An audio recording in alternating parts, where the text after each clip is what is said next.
mulher brasileira. E agora, em dia com a saúde. E hoje, no nosso Dia com a Saúde, a gente vai falar de um assunto, gente. Normalmente, o assunto se remete a mulheres, não é? As pessoas normalmente falam que apenas mulheres, mas a gente vai saber se isso é verdade. Bom, de acordo com a Associação Brasileira de Transtorno Bipolar, o Brasil tem, nesse momento, 6 milhões de pessoas sofrendo com esse tipo de distúrbio. Pessoas, hein? E os sintomas são psicológicos, que promovem alterações incomuns no humor, na capacidade de realizar as tarefas do dia a dia.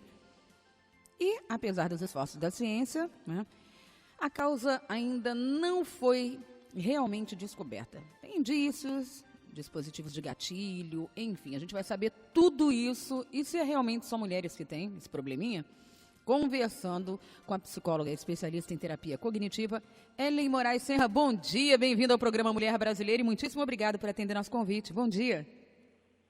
Bom dia, ouvinte. Doutora Ellen aqui. Olha, eu falei sobre mulheres porque todo mundo... não, fulano é bipolar, né? Quando fala sempre mulher. Esse distúrbio, esse transtorno, antes para a gente começar, você explicando para a gente o que é realmente, né, esse transtorno bipolar, é só homem, quer dizer, só mulher ou homens também são acometidos?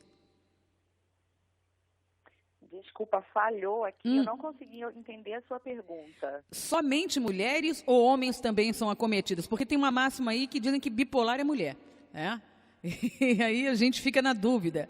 Algumas pessoas ouvintes perguntam. Na verdade, ambos os sexos são acometidos pelo transtorno, embora, sem saber exatamente, a incidência maior é realmente da ocorrência em mulheres.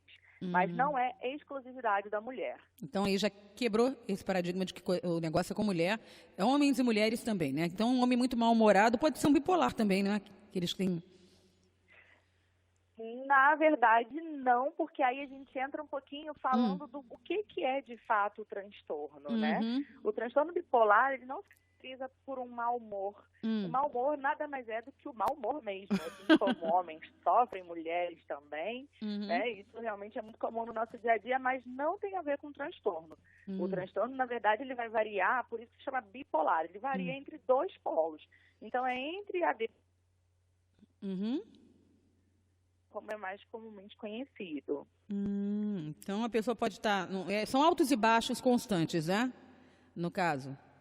Nem tão constantes assim, porque, na verdade, cada fase do transtorno, ele vai variar aí em algumas semanas, por exemplo. Então, não quer dizer que hoje eu estou numa fase depressiva, hoje à noite, por exemplo, eu já vou estar numa fase eufórica. Não, isso aí dura alguns dias em uma fase, aí daqui a pouco vai melhorando aos poucos, até que passa para uma outra fase. Mas são extremos realmente, tá? E não acontece apenas no decorrer de um único dia. Isso aí levam alguns dias, algumas semanas até. Então, como é que a pessoa pode, no caso, fazer o diagnóstico do transtorno bipolar? Porque se ele demora um tempo, muitas pessoas, é comum até, dependendo do que aconteça na vida dela, ela pode ter esses altos e baixos, alguma coisa muito boa, outra muito triste, e aí a pessoa pode não conseguir identificar. Tem alguma característica muito forte, além dessa variação, assim, que não é tão constante assim, quer dizer, próxima a outra, que dê para identificar? Não, na realidade, raramente o paciente vai conseguir identificar. Quem costuma verificar que está acontecendo alguma coisa de estranho com a pessoa são os familiares e amigos, né? No caso, as pessoas mais próximas desse paciente. Porém, diagnóstico somente com psiquiatra. Esse transtorno não é um transtorno que, como acontece muito hoje em dia, né? O pessoal vai lá no Google procurar os sintomas para se autodiagnosticar. Isso não pode de maneira nenhuma, até porque é um transtorno muito sério e o tratamento envolve tanto a psicoterapia quanto o tratamento com o psiquiatra, que vai estar, então, prescrevendo a medicação indicada para esse paciente. O tratamento medicamentoso tem que ser um especialista também, porque muitas pessoas se automedicam e, às vezes, é um remédio que não pode ser comprado, mas dão um jeitinho lá e acabam ou camuflando o problema que realmente tem, ou então causando um problema, não é? Esse tipo de comportamento? Geralmente te causando um outro problema, porque esse transtorno, por ele, na verdade, ser caracterizado por dois polos completamente distintos, raramente a pessoa vai conseguir fazer uma automedicação adequada. Provavelmente ela vai estar ali até mesmo ativando ou fazendo, como a gente chama de ciclar. Tomar uma medicação errada pode fazer com que o paciente cicle de uma fase para outra e de uma maneira muito intensa, o que traz prejuízos ainda maiores do que o transtorno no dia a dia. Então, traz muitos prejuízos e por isso é necessário que seja um psiquiatra que faça toda a orientação medicamentosa desse paciente.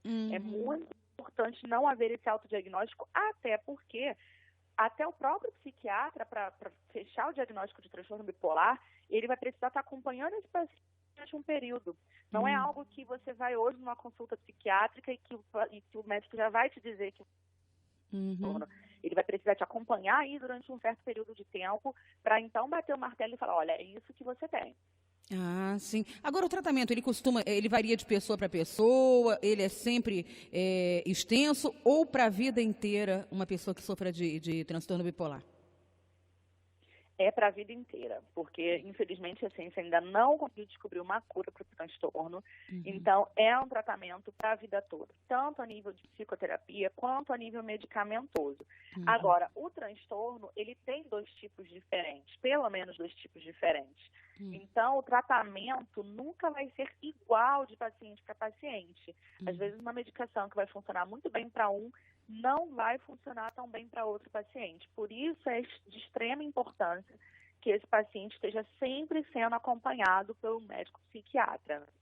E se a família notar esse tipo de comportamento, então é ela que tem que indicar, porque de dentro do problema fica mais difícil de enxergar, né? Para levar ao especialista. Exatamente. É necessário que as pessoas que estão mais próximas do paciente sinalizem isso e indiquem, né, a necessidade de estar buscando um especialista no assunto. E também uma outra questão que é muito importante é que essas mesmas pessoas que vão identificar o transtorno, elas precisam estar preparadas porque elas vão fazer parte do tratamento.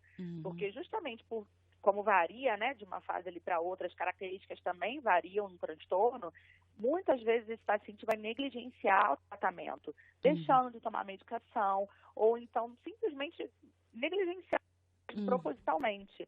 Então, é importante que a família, que os amigos, as pessoas mais próximas, mantenham-se próximas e auxiliem nesse processo de tratamento. E existe uma faixa etária onde há incidência maior, ou então algum tipo de gatilho que possa desencadear esse tipo de transtorno, ou é alguma coisa que tenha, apesar de não saberem, né, a origem ou a cura para isso, que tenha uma origem talvez até mesmo genética, porque pessoas na família tenham passado pelo mesmo tipo de problema?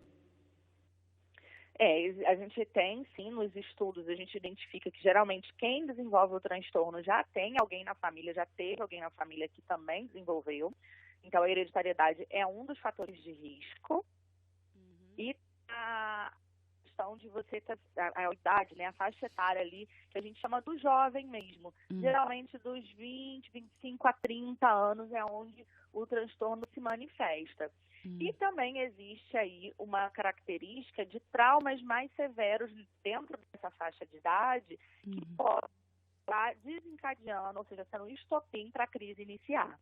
Então, o ideal mesmo é que você, familiar, observe seus filhos, amigos mesmo, para poder ajudar, porque eu acho que a solidariedade nesse momento é muito importante, até para a convivência, né, em sociedade, na família, principalmente para quem está dentro de casa. E poder realmente, a gente poder ajudar uma ao outra. Agora, se a pessoa tiver esse problema, tiver observado num parente, ou até mesmo em si mesmo, que você falou que é uma coisa mais rara, mas a pessoa notar que tem épocas que ela está muito feliz e está muito triste depois, com um certo tempo, como é que ela faz? Como é que ela pode contactar você, Ellen? Tem o meu telefone, que é o meu WhatsApp também, DDD 21. O telefone é o 97502 4033. Ou então através do meu Instagram, que é o @psicóloga_Ellen_Senra, que todo mundo que me manda direct lá, eu faço questão de tentar esclarecer, tirar dúvidas e, é claro, encaminhar para um profissional da área que esteja mais próximo dessa pessoa, para que ela tenha, então, aí uma orientação mais assertiva de acordo com o caso que ela está apresentando. Olha, isso é muito importante mesmo. Olha, Doutora Ellen Moraes Senra, muitíssimo obrigada pela sua participação. Espero poder contar com você outras vezes aqui para a gente poder realmente expandir mais esse conhecimento sobre esse assunto, que eu acho que ele é bem extenso, tem muitas perguntas de ouvintes, para poder a gente dar continuidade aqui no Mulher Brasileira. Claro, claro, será um prazer. Muitíssimo obrigada, excelente dia, um final de semana maravilhoso que está chegando aí e até uma próxima aqui no nosso programa. Obrigada. Igualmente, até a próxima. Até a próxima. Tchau, tchau. E eu conversei aqui com a psicóloga especialista em terapia cognitiva, Ellen Moraes Senra, falando sobre transtorno bipolar, viu? Não é só mulher, não. A maioria pode ser mulher, mas existem homens. Se você quer contato aí, o WhatsApp dela é 97502-4033. Ou o Instagram, @psicóloga Ellen Senra, com 2 L's, tá bom? E aí você vai realmente poder ajudar o seu próximo, que de repente até você se identificou aí, pode pedir um auxílio, tá bom? No Rio de Janeiro, 9h50.